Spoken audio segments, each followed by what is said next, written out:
Assalamualaikum. Film yang akan kita bahas kali ini berjudul The Tomorrow War, yang merupakan film orisinil Amazon.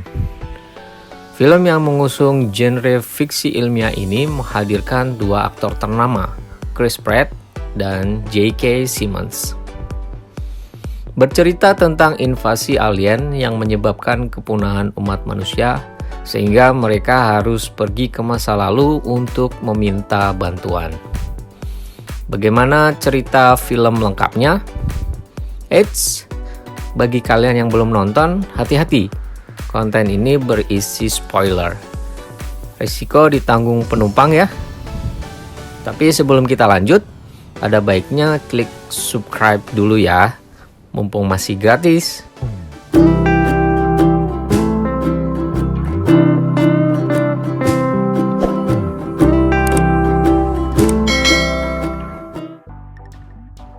Scene awal kita diperlihatkan Dan Forrester yang diperankan oleh Chris Pratt dan sekelompok pasukannya terjatuh dari langit menuju permukaan bumi.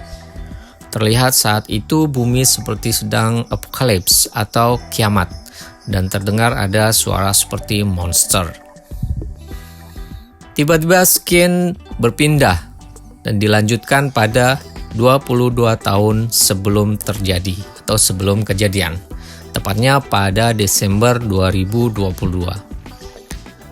Dan Forrester menyetir pulang ke rumah dan di rumah ternyata sedang ada pesta perayaan Natal. Namun ternyata Dan sedang melakukan panggilan telepon dengan Arthur untuk melamar pekerjaan impian, yaitu bekerja di sebuah laboratorium.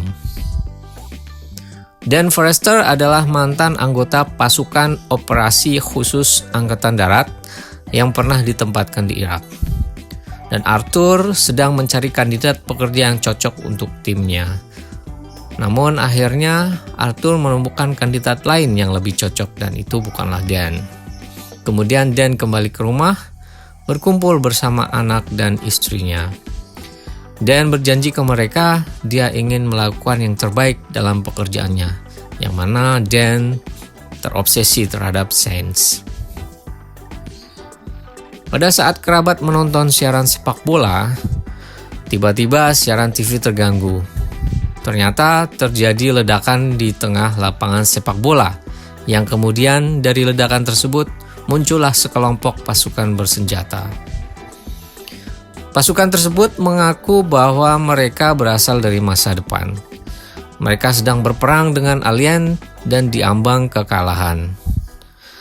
Mereka sedang mencari bantuan. Diceritakan 12 bulan kemudian, fasilitas teleportasi berhasil dibuat untuk mengirim pasukan militer ke masa depan. Namun peperangan tersebut merenggut banyak korban jiwa sehingga perlu melibatkan masyarakat sipil. Namun korban terus berjatuhan dan jauh lebih banyak, sehingga muncul kerusuhan-kerusuhan, protes-protes terhadap aksi perang ini. Mereka berdalih bahwa apakah kita harus berkorban terhadap perang yang bahkan belum terjadi? Scene berlanjut di mana Dan mengajar biologi di dalam sebuah kelas. Namun materi yang disampaikan terlihat membosankan, sehingga Dan menanyakan kepada murid-muridnya apakah ada pembahasan yang lebih menarik. Ternyata anak-anak terlihat putus asa akan nasib umat manusia di masa depan. Kemudian saat kelas berakhir, Dan mendapat pesan melalui HP-nya bahwa dia harus melapor atas status perekrutannya. Di dalam markas militer, Dan diwawancarai terkait data dirinya. Kemudian dia diminta memasukkan lengan kirinya ke dalam sebuah alat. Tiba-tiba status Dan dinaikkan menjadi aktif level 2 dan memenuhi persyaratan wajib militer. Karena ternyata menurut database militer, Dan akan tewas pada 13 Oktober 2030, yang mana 7 tahun lagi. Dan dipasang alat bantu teleportasi di lengan kirinya sekaligus alat pelacak, sehingga dia tidak bisa kabur atau mengelak dari wajib militer yang sudah ditugaskan. Istri Dan, Kolonel Muri, ternyata bekerja di bagian terapi psikologi pada orang-orang yang selamat pada perang masa depan. sehingga dia tahu bagaimana mengerikannya peperangan tersebut. Sampai akhirnya Muri tahu jika Dan harus mengikuti wajib militer. Muri sangat khawatir dan berniat untuk kabur. Satu-satunya cara yang bisa membantu mereka untuk kabur adalah ayah Dan yang bernama James yang diperankan oleh J.K. Simmons. James dan Dan ini mempunyai hubungan yang kurang baik. James dulu sempat menghilang meninggalkan istri dan anaknya, dan hal tersebut tidak akan pernah dimaafkan oleh Dan. Namun Dan terpaksa harus menemui James untuk membuka gelang yang ada di tangan. Namun usahanya sia-sia dan gagal meminta James membantunya. Akhirnya Dan dan Muri sepakat untuk ikut wajib militer yang dilakukan sekitar 7 hari. Momen menyedihkan terjadi ketika Dan berpamitan dengan Muri kecil atau anaknya. Kemudian scene berlanjut di mana mereka akan dikirim ke masa depan untuk berperang selama 7 hari. Dan apabila 7 hari gelang yang ada di tangan mendeteksi kehidupan, maka orang tersebut akan dikirim kembali secara otomatis. Dan akan bergabung di pasukan Air Force bersama Charlie, teman barunya. Dorian adalah penyintas yang selamat pada wajib militer pertamanya di Rusia, dan mereka berada di tim yang sama. Mereka akan dikirim ke tahun 2051 melalui fasilitas Jamling, di mana tahun sekarang dan tahun 2051 terhubung layaknya lubang cacing yang bergerak bersama-sama sesuai berjalannya waktu. Setiap 6 hari, landak putih atau alien akan menghilang, beristirahat di sarangnya, dikenal dengan istilah Sabat, di mana hari istirahat mereka. Dan saat itulah pasukan akan dikirim. Namun, tiba-tiba alarm di markas berbunyi, memberitahukan jika pasukan harus dikirim saat itu juga. Dan ternyata hal ini disebabkan karena lab terakhir yang meneliti alien diserang. Dan jika kalah, maka peperangan akan berakhir dan alien menang. Pasukan kemudian dikirim. Mereka seperti disedot oleh lubang cacing yang berada di atas mereka. Scene berlanjut sama seperti scene pertama yang kita lihat, di mana Dan terjun dari langit dan terjatuh di dalam kolam renang. Dan ternyata ini adalah kota Miami pada tahun 2051. Diceritakan bahwa alien tengah menguasai kota. Satu-satunya cara adalah dengan membasmi dan mengebomnya. Komando dari markas menyatakan bahwa kota tersebut akan dibom. Namun sebelumnya, pasukan Dan harus menyelamatkan tim riset yang saat itu terkepung di dalam gedung laboratorium. Petualangan misi penyelamatan pun dimulai. Tim ini berisi sebagian orang yang terlatih dan sebagian lagi tidak. Dan mencoba memimpin tim agar sebisa mungkin bisa selamat semua, termasuk orang-orang yang tidak terlatih. Dan meminta bantuan Dorian untuk membantu, namun dia menolak. Dia menolak membantu orang-orang yang tidak terlatih karena menurutnya akan membahayakan. Alien bisa mencium bau darah sejauh 1 mil. Akhirnya Dan menemukan tim riset dan ternyata semuanya sudah tewas. Kemudian Dan diminta menyelamatkan data-data di hard disk di ruangan kantor mereka dan material biologi di lab tersebut. Pesawat pengebom digerakkan. Dan berpacu dengan waktu yang sangat singkat untuk mendapatkan data dan material tersebut sebelum pesawat pengebom sampai di lokasi. Penampakan alien pertama kali muncul di dalam adegan di tangga saat pasukan mencoba keluar dari gedung. Alien berwarna putih yang mempunyai tangan-tangan layaknya gurita yang bisa menembakkan sesuatu untuk melukai lawannya. Menurut Dorian, leher dan perut adalah titik lemahnya. Pasukan Dan sebenarnya sudah dijemput oleh pasukan lain melalui kendaraan truk dan jeep. Namun tiba-tiba kendaraan tersebut diserang oleh alien. Pertempuran pun tak bisa dihindari. Pasukan Dan saling baku tembak dengan alien.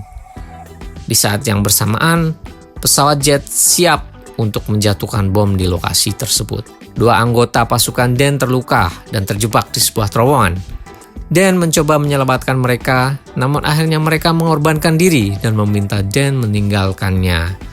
Bom pun dijatuhkan. Scene selanjutnya, tim dari Dan sudah berada di dalam ruang medis untuk mendapatkan perawatan. Ternyata hanya beberapa orang yang selamat. Dorian menyalahkan Dan karena memutuskan untuk masuk ke terowongan, bukannya terus bergerak keluar sehingga banyak anggota mereka yang tewas. Dan dipanggil oleh tim pusat, mereka ingin menugaskannya kembali.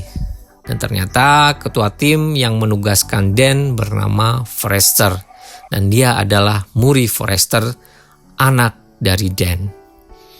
Murray dewasa ini ternyata orang yang menciptakan R-Force, tim sains yang meneliti tentang alien. Murray sengaja membawa ayahnya ke masa depan karena satu alasan, dan dia akan menceritakan pada waktu yang tepat. Ternyata terdapat 2 jenis varian alien, jantan dan betina. Dan yang dihadapi Dan sebelumnya adalah varian jantan. Dan inilah varian betinanya, lebih agresif dan langka. Sarangnya berada di bawah tanah. Toksin yang sebelumnya dibuat oleh pasukan Murray hanya mempan pada varian jantan. Sedangkan pada varian betina, toksin tersebut tidak mempan. Dan Murray ingin mengetahui penyebabnya agar dapat membunuh dan memusnahkan mereka. Pasukan yang dipimpin oleh Murray berangkat menuju sarang alien. Saat tiba, alien betina sudah dibius oleh tim.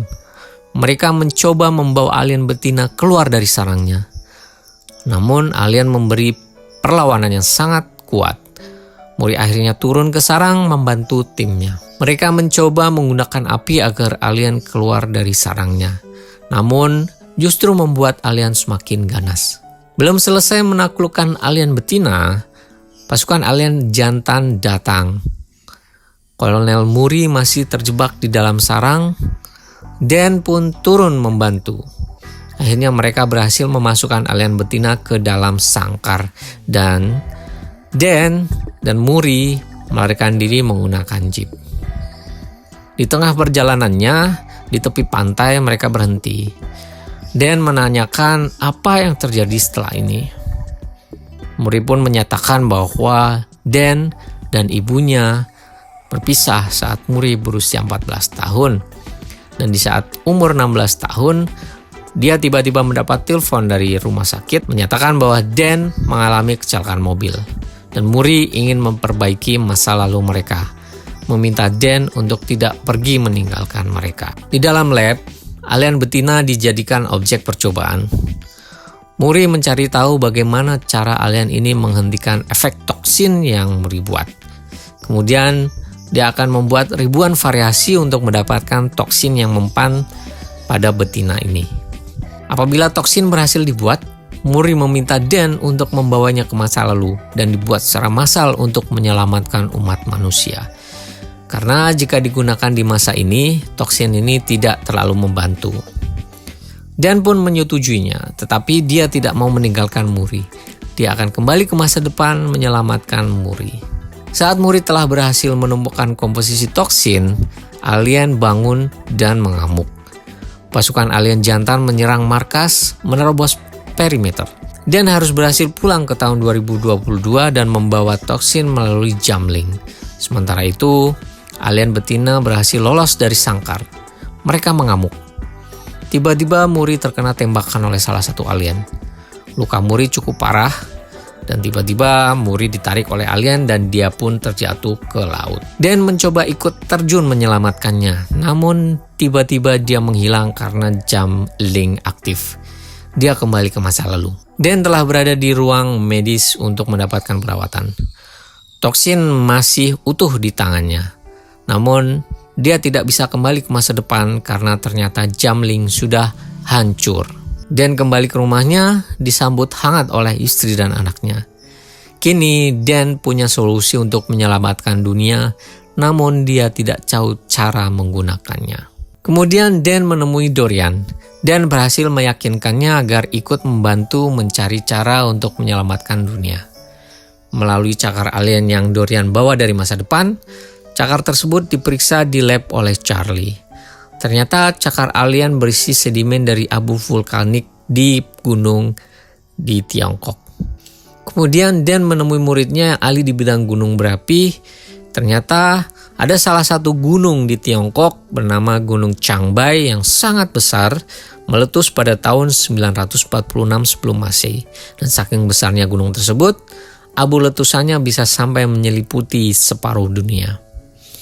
Abu tersebut kemungkinan bisa sampai ke Rusia, sehingga diperoleh kesimpulan jika alien tersebut sudah berada sangat lama dan bersembunyi di bawah gunung es di Rusia.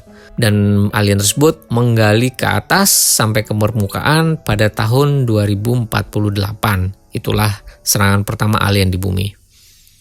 Dan rekan-rekannya meminta izin untuk pergi ke Rusia, namun pemerintah menolaknya.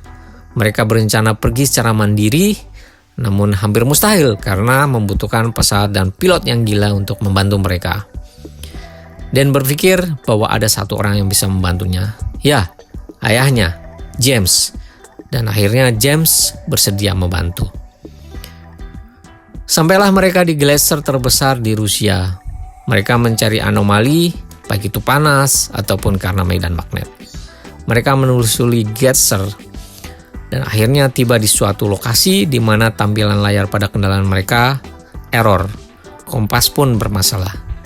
Dan yakin inilah lokasinya. Kemudian mereka ledakan permukaan es tersebut untuk bisa masuk ke dalamnya. Mereka menemukan sebuah pesawat alien di bawah permukaan tersebut dan akhirnya mereka masuk. Ternyata di dalamnya terdapat semacam telur yang siap menetaskan alien.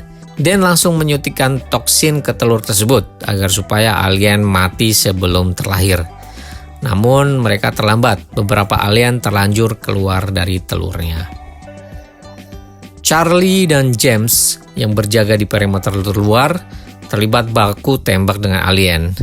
Dorian kemudian meledakkan pesawat alien tersebut.